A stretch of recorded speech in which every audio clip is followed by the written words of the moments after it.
It would work. They could make it work, Jonas told himself again and again throughout the day. But that evening everything changed. All of it. All the parts they had thought through so meticulously fell apart. That night Jonas was forced to flee. He left the dwelling shortly after the sky became dark and the community still. It was terribly dangerous because some of the work crews were still about, but he moved stealthily and silently, staying in the shadows, making his way past the darkened dwellings and the empty central plaza, toward the river. Behind the plaza he could see the House of the Old, with the annex behind it, outlined against the night sky, but he could not stop there. There was no time. Every minute counted now, and every minute must take him farther from the community. Now he was on the bridge, hunched over on the bicycle, pedaling steadily. He could see the dark, churning water far below. He felt surprisingly no fear nor any regret at leaving the community behind, but he felt a very deep sadness that he had left his closest friend behind. He knew that in the danger of his escape he must be absolutely silent, but with his heart and mind he called back and hoped that with his capacity for hearing beyond, the giver would know that Jonas had said goodbye. It had happened at the evening meal. The family unit was eating together as always, Lily chattering away, mother and father making their customary comments, and lies, Jonas knew, about the day. Nearby, Gabriel played happily on the floor, babbling his baby talk, looking with glee now and then toward Jonas, obviously delighted to have him back after the unexpected night away from the dwelling. Father glanced down toward the toddler. "Enjoy it, little guy," he said. "This is your last night as visitor." "What do you mean?" Jonas asked him. Father sighed with disappointment. "Well, you know, he wasn't here when you got home this morning because we had him stay overnight at the nurturing center. It seems like a good opportunity, with you gone, to give it a try. He'd been sleeping so soundly." "Didn't it go well?" Mother asked sympathetically. Father gave a rueful laugh. "That's an understatement. It was a disaster. He cried all night apparently. The night crew couldn't handle it. They were really frazzled by the time I got to work." "Gabe, you naughty thing," Lily said, with a scolding little cluck toward the grinning toddler on the floor. "So," Father went on, "we obviously had to make the decision. Even I voted for Gabriel's release when we had the meeting this afternoon." Jonas put down his fork and stared at his father. "Release?" he asked. Father nodded. "We certainly gave it our best try, didn't we?" "Yes, we did," Mother agreed empathetically. Lily nodded in agreement too. Jonas worked at keeping his voice absolutely calm. "When?" he asked. "When will he be released?" "First thing tomorrow morning. We have to start our preparations for the naming ceremony, so we thought we'd get this taken care of right away." "It's bye-bye to you, Gabe, in the morning," Father had said in his sweet, sing-song voice. Jonas reached the opposite side of the river, stopped briefly, and looked back. The community where his entire life had been lived lay behind him now, sleeping. At dawn, the orderly, disciplined life he had always known would continue again, without him.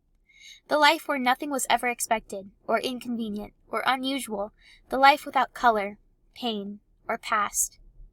He pushed firmly again at the pedal with his foot and continued riding along the road. It was not safe to spend time looking back. He thought of the rules he had broken so far, enough that if he were caught now, he would be condemned. First, he had left the dwelling at night, a major transgression.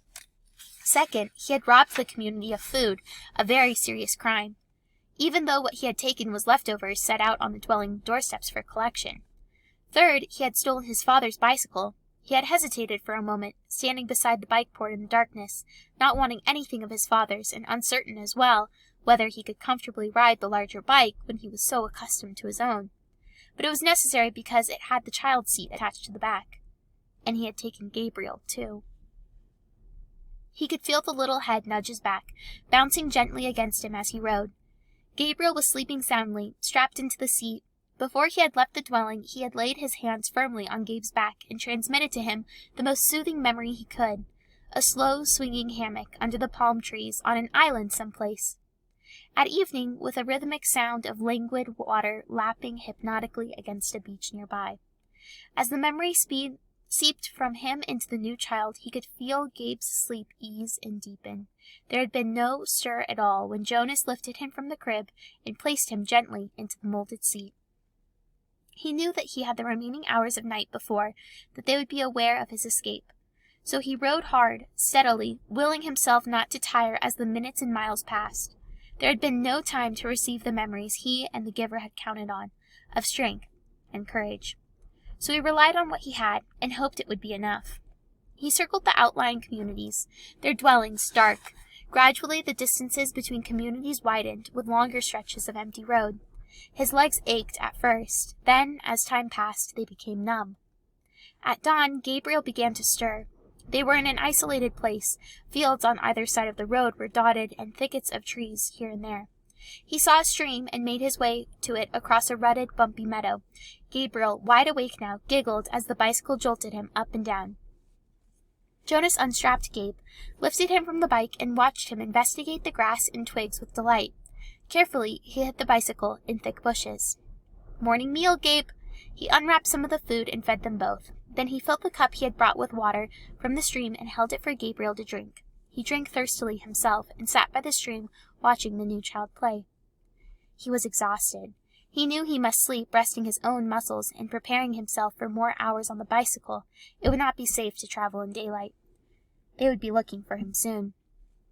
He found a place deeply hidden in the trees, took the new child there, and lay down, holding Gabriel in his arms. Gabe struggled cheerfully, as if it were a wrestling game, the kind they had played back in the dwelling, with tickles and laughter. "Sorry, Gabe," Jonas told him. "I know it's morning, and I know you just woke up, but we have to sleep now." He cuddled the small body close to him and rubbed the little back. He murmured to Gabriel soothingly. Then he pressed his hands firmly and transmitted a memory of deep, contented exhaustion. Gabriel's head nodded, after a moment, and fell against Jonas's chest. Together, the fugitives slept through the first dangerous day. The most terrifying thing was the plains. By now, days had passed. Jonas no longer knew how many. The journey had become automatic. The sleep by days, hidden in underbrush and trees, the finding of water, the careful division of scraps of food, augmented by what he could find in the fields, and the endless miles on the bicycle by night. His leg muscles were taut now. They ached when he settled himself to sleep, but they were stronger, and he stopped now less often to rest. Sometimes he paused and lifted Gabriel down for a brief bit of exercise, running down the road or through a field together in the dark. But always, when he returned, strapped the uncomplaining toddler into the seat again and remounted. His legs were ready. So he had enough strength of his own and had not needed what the giver might have provided, had there been time. But when the planes came, he wished that he could have received the courage. He knew they were search planes. They flew so low that they woke him with the noise of their engines, and sometimes, looking out and up fearfully from the hiding places, he could almost see the faces of their searchers. He knew that they could not see color, and that their flesh, as well as Gabriel's light golden curls, would be no more than smears of gray against the colorless foliage. But he remembered from his science and technology studies at school that the search planes used heat-seeking devices which could identify body warmth and would hone in on two humans huddled in shrubbery. So always, when he heard the aircraft sound, he reached to Gabriel and transmitted memories of snow, keeping some for himself. Together they became cold, and when the planes were gone they would shiver, holding each other, until sleep came again. Sometimes, urging the memories into Gabriel, Jonas felt that they were more shallow, a little weaker than they had been. It was what he had hoped, and what he and the giver had planned, that as he moved away from the community, he would shed the memories and leave them behind for the people. But now, when he needed them, when the planes came, he tried hard to cling to what he still had, of cold, and use it for their survival. Usually the aircraft came by day, when they were hiding, but he was alert at night too on the road, always listening intently for the sound of engines. Even Gabriel listened, and would call out, "Plane! Plane!"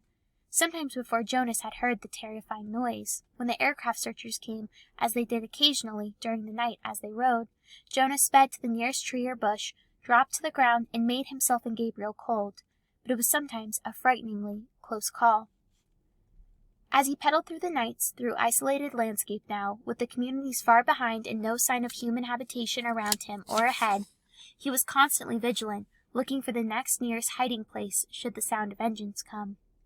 But the frequency of the planes diminished. They came less often, and flew, when they did come, less slowly, as if the search had become haphazard and no longer hopeful. Finally, there was an entire day and night when they did not come at all.